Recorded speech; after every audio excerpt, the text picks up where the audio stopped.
তো হ্যালো ইউটিউবের সমস্ত বন্ধুদের জানাই আমার তরফ থেকে, আমার লাভলি ফ্যামিলি ইউটিউব চ্যানেলের তরফ থেকে সমস্ত বন্ধুদেরকে বলছি গুড মর্নিং, শুভ সকাল। প্রতিদিনের মতন রান্না নিয়ে চলে আসছি, কিন্তু কদিন 2-3 দিন আমি রান্নার ব্লগ করতে পারিনি। তার পিছনে একটা কারণ ছিল বন্ধুরা। একটা আমার মানে রান্নাঘরে কাজ হচ্ছিল, সে কাজের জন্য কী বলতো, আমি খুব সকালবেলা উঠে রান্নাটা সেরে নিয়েছিলাম আর খুব অল্প করে কিছু সিদ্ধ ভাত করে করেছিলাম, তাই সেগুলো তোমাদের সাথে আমি শেয়ার করিনি।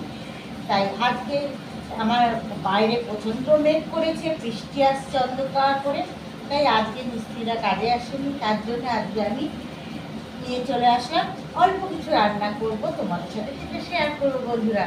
তাহলে রান্নাঘরে কী কাজ করছিলাম চলো একটু ক্যামেরাটা ঘুরিয়ে আমি তোমাদের দেখিয়ে দিই।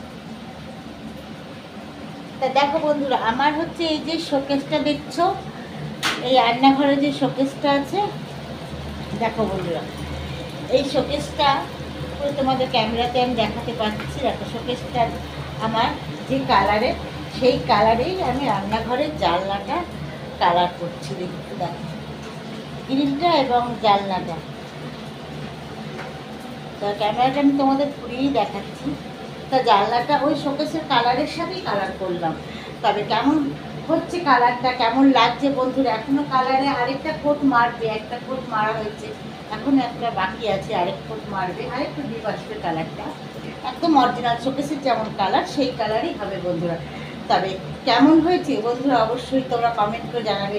শোকেসের কালারের সাথে জানলার কালারের পাল্লা এবং গ্রিল ম্যাচ করে কালারটা করতে কেমন লাগছে।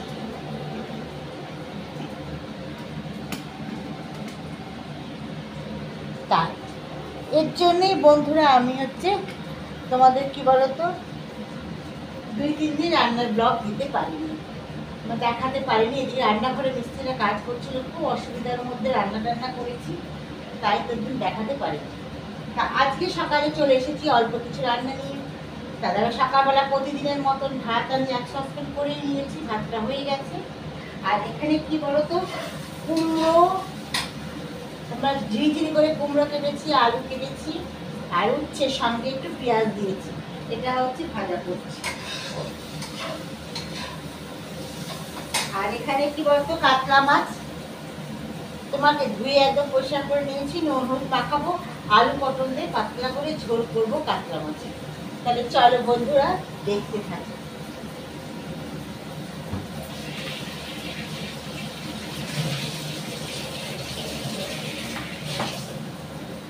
তা আমার এদিকে ভাজাটা বন্ধুরা হয়েই এসেছে। হ্যাঁ, তো খুব ভালো লাগে এরকম কি বলতো, উচ্ছে আলু কুমড়ো আর একটু পেঁয়াজ দিয়ে বানিয়ে খেলে খুব ভালো লাগে। তোমরা অবশ্যই ট্রাই করে দেখতে পারো, ভালো বলে কমেন্ট বক্সে কমেন্ট করে জানাবে কেমন হয়েছে। তবে আমার লাভলি ফ্যামিলি ইউটিউব ফ্যামিলি বন্ধুরা কোথায়, লাইক পাচ্ছি না, কমেন্ট পাচ্ছি না, শেয়ার পাচ্ছি না, কেন বন্ধুরা? খুব খারাপ ভিডিও করছি তোমরা বলো? তাহলে তোমাদের ভালোবাসা, তোমাদের আশীর্বাদ থাকলে তবেই তো আমি এগিয়ে যাবো বন্ধুরা। তাই পাশে থেকো বন্ধুরা, আর প্রচুর প্রচুর হচ্ছে লাইক, আর প্রচুর প্রচুর কী বলতো শেয়ার করুন, যেটাও দেখো গ্রহণটাকে দেখার সুযোগ করে দিন। তাহলে চলো দেখতে থাকো।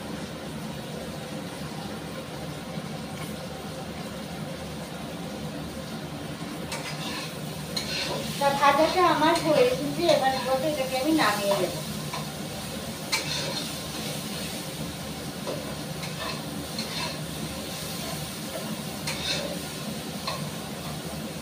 আলু কুমড়ো সবই ভাজা হয়ে গেছে। তার ছোট্ট একটা আমি থালা নিয়ে নিচ্ছি, যাতে কি বলতো ভাজাটা তুলে রাখতে পারো। পুরোপুরি বন্ধুরা তোমরা আমাকে দেখতে পাচ্ছ না ক্যামেরাতে। হ্যাঁ, এবার ক্লিয়ার ক্যামেরা। তা এবার দেখো ভাজাটা পুরো হয়ে গেছে, এবার আমি এটাকে নামিয়ে নিচ্ছি।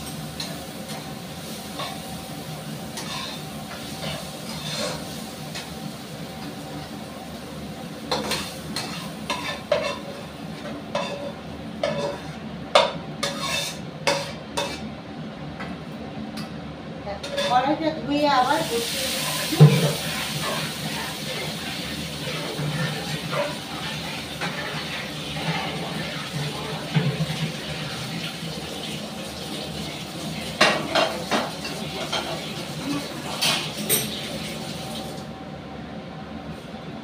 দেখো আলু উচ্ছে কুমড়ো পেঁয়াজ দিয়ে একদম ভাজা হয়ে গেছে, সুন্দর একদম দেখতে লাগছে, দেখতেও দারুণ হয়েছে, খেতে অবশ্যই খুব ভালো হবে। আর এদিকে আবার কড়াইটা ধুয়ে আমি বসিয়ে দিলাম। তা কড়াইটা একটু গরম হোক, ওর মধ্যে আমি দেবো সর্ষের তেল। আর এদিকে কি বলতো, ততক্ষণে আমি কাতলা মাছটার মধ্যে নুন আর হলুদ মাখিয়ে নিই বন্ধুরা। দাঁড়াও,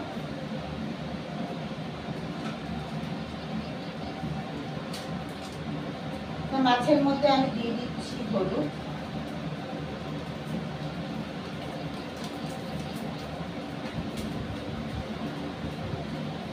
আর দিয়ে দিলাম লবণ।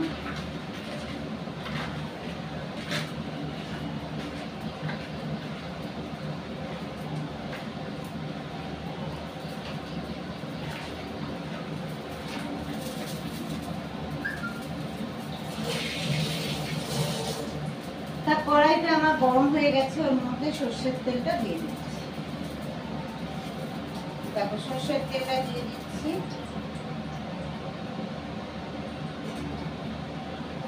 আর মাছ ভাজতে একটুখানি ভালোই সর্ষের তেল লাগে, কি বলতো মাছ ভাজাটা অল্প তেলে করা যায় না। মাছের ঝোলটা পাতলা করে করা যায় অল্প তেলে, কিন্তু মাছ ভাজা করা যায় না, তার জন্য একটু তেলটা বেশি দিতে হয়। তাহলে তেলটা যতক্ষণ বন্ধুরা গরম হোক, সেই কাটে কি বলতো আমি আলু পটলটা কেটে নেব।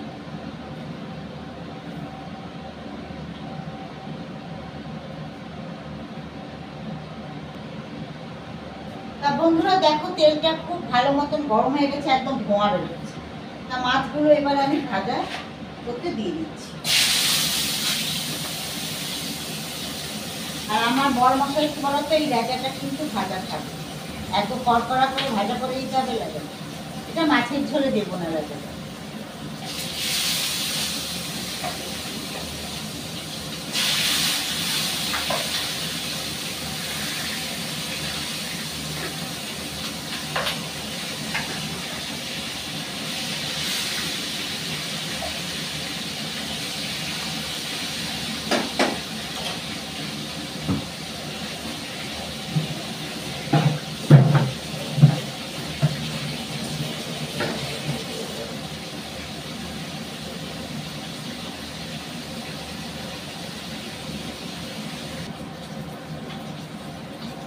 মাছগুলো আমার সব বন্ধুরা ভাজা হয়ে গেছে, নামিয়ে নিচ্ছি। দেখো একদম লাল লাল করে ভেজে নিয়েছি।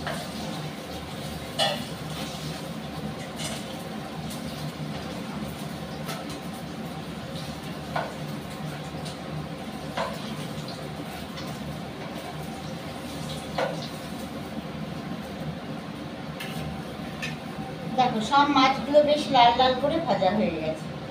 আর এদিকে আমি কাতলা মাছের লেজাটা একদম কড়কড়া করে ভাজা করেছি, বড় মশাই খাবে, এটা আমি আলাদা করে রেখে দিচ্ছি। আর এদিকে মাছের তেলের মধ্যে আমি দেবো 5 ফোড়ন সম্বার। এটা 5 ফোড়ন নিয়ে নিচ্ছি অল্প একটু। আর এখানে আমি আলু পটল আর একটা টমেটো, ছোট একটা টমেটো কেটে নিয়েছি দানা ছাড়িয়ে। দেখো দানা নিই না পটলের, আমি দানা ছাড়িয়ে ধুয়ে নিচ্ছি। এবার এটাকে খুব ভালো করে তেলে ভেজে নেব।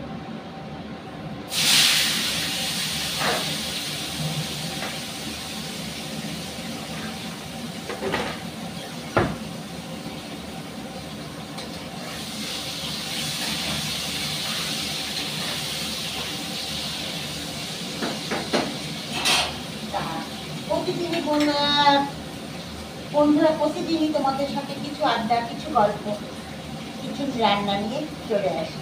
তা আজকেও সেরকমই চলে এসেছি। তা আর বেশি কিছু রান্না করবো না আজকে। আলু মাছের ঝোলটা হলেই কমপ্লিট হয়ে যাবে রান্না। তাহলে চলো বন্ধুরা দেখতে থাকো। এর মধ্যে আমি দিয়ে দিচ্ছি হলুদ,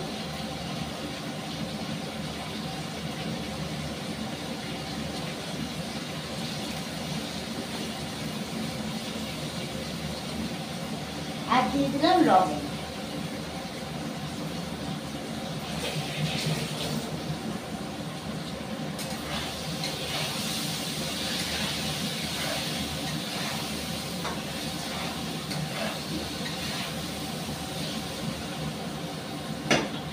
আলু পটলটাকে বেশ একটু লাল লাল করে ভেজে নেবো। আর লাল লাল করে না ভাজলে কি বলতো, তরকারি যত ভাজবে তত কিছু স্বাদ হয়। আর ঠিক মতন ভাজা না হলে স্বাদটা আসবে না রান্নাতে। তাহলে ভালো করে ভাজতে থাকি বন্ধুরা।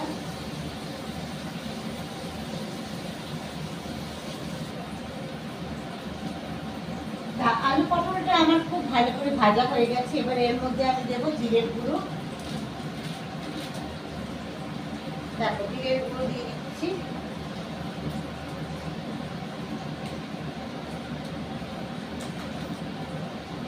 আর দিয়ে দিচ্ছি লঙ্কার গুঁড়ো।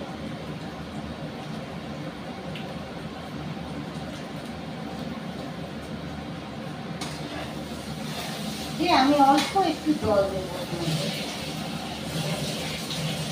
তাহলে আমার করতে মশলাটা পুড়ে যাবে।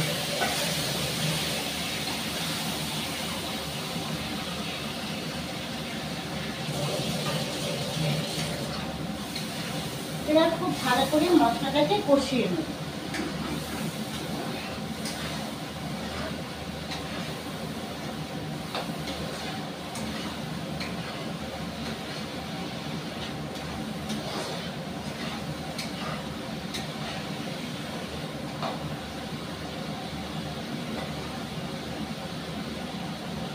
বেশ দেখতে কালারটা দারুণ এসেছে বন্ধুরা। দেখো তোমাদের একটু তুলে দেখায়, দারুণ এসেছে দেখতে।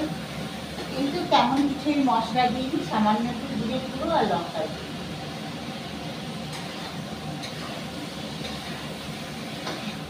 তবে আমার কষানো হয়ে গেছে, এবার আমি জল দিয়ে দেবো।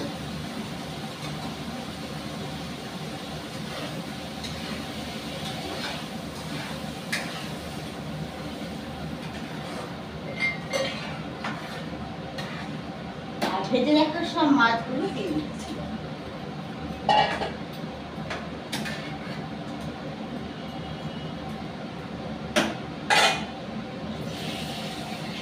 আর একটু জল দিয়ে দেবো। এবার এই থালাটা দিয়ে আমি ঢেকে নিচ্ছি। চিংড়ির কাজ আমার শেষ বন্ধুরা, আমি তাই এটাকে এখন অফ করে দিচ্ছি। তা আজকে দুপুরে যা যা মেনু সব কিছু বন্ধু তোমাদের সাথে শেয়ার করলাম। তাহলে আমার ভিডিও ভালো লাগলে তোমরা হচ্ছে কি বলবো, সাবস্ক্রাইব করতে, লাইক করতে, শেয়ার করতে ভুলো না যেন। তাহলে এখনকার মতন টাটা বাই বাই। কালকে আবার একই টাইমে চলে আসবো অন্য কিছু নিয়ে। তাহলে এখনকার মতন বাই।